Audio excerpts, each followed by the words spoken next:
Hello children, how are you doing? Today we are going to enjoy a poem about an occupation. आपने बहुत सारे occupations के बारे में पढ़ा होगा, लेकिन आज हम एक पोम पढ़ने वाले हैं जो एक occupation के बारे में है. तो एक पोएटिक स्टाइल में हम जानेंगे कि उस occupation के लोग क्या करते हैं, उनकी लाइफ कैसी होती है. So the title of the poem is The Village Blacksmith.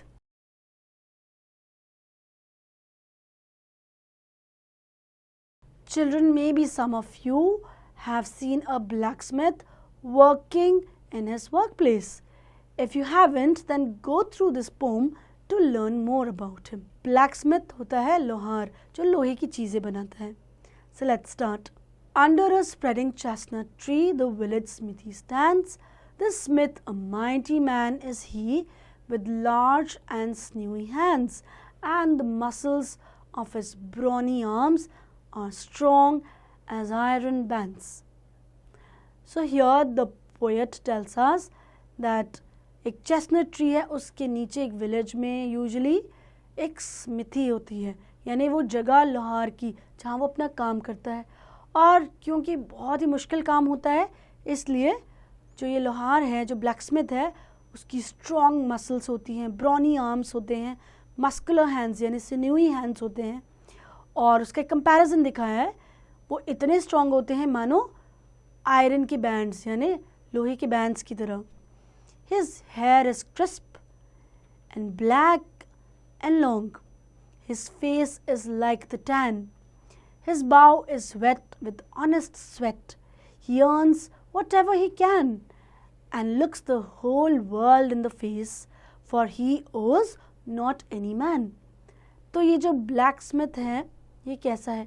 क्योंकि ये आग के पास काम करता है, लगातार काम करता है, तो उसका फेस भी एकदम टैन हो जाता है. Tan means brown. और एक ऑनेस्ट आदमी है वो, जो अपने खून पसीने से पैसे कमाता है. उसे किसी और के पैसे नहीं देने हैं, उसके पास जो है उसके लिए काफ़ी है. Week in, week out, from moon till night, you can hear his bellows blow.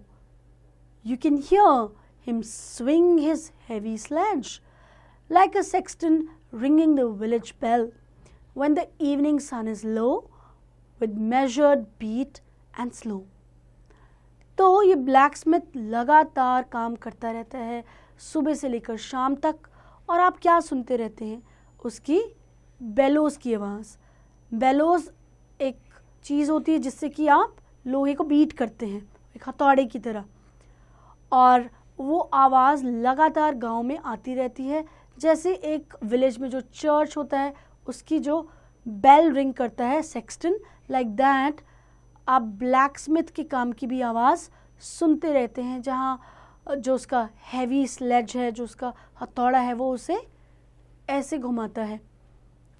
और शाम तक जो शाम की जो बीट होती है उसके साथ उसका काम चलता रहता है.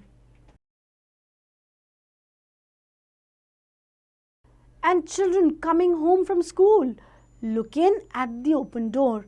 They love to see the flaming forge and hear the bellows roar and catch the burning sparks that fly like chaff from a threshing floor. तो यहाँ हमने समझा कि सुबह से शाम तक वही चलता है. गांव के बच्चे स्कूल से वापस शाम को घर आ जाते हैं.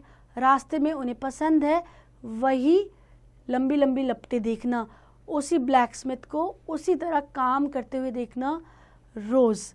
और यहाँ पर उसके बेलोज़ को एक वर्ड दिया गया है, बेलोज़ रोर. तो उसकी इतनी तेज़ आवाज़ होती है जैसे कि एक लायन रोर कर रहा है.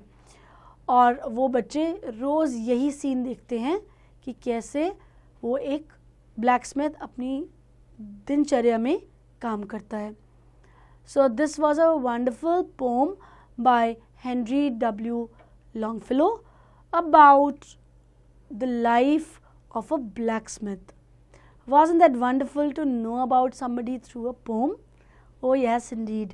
Children, now it's time that you practice some of the comprehension questions given here.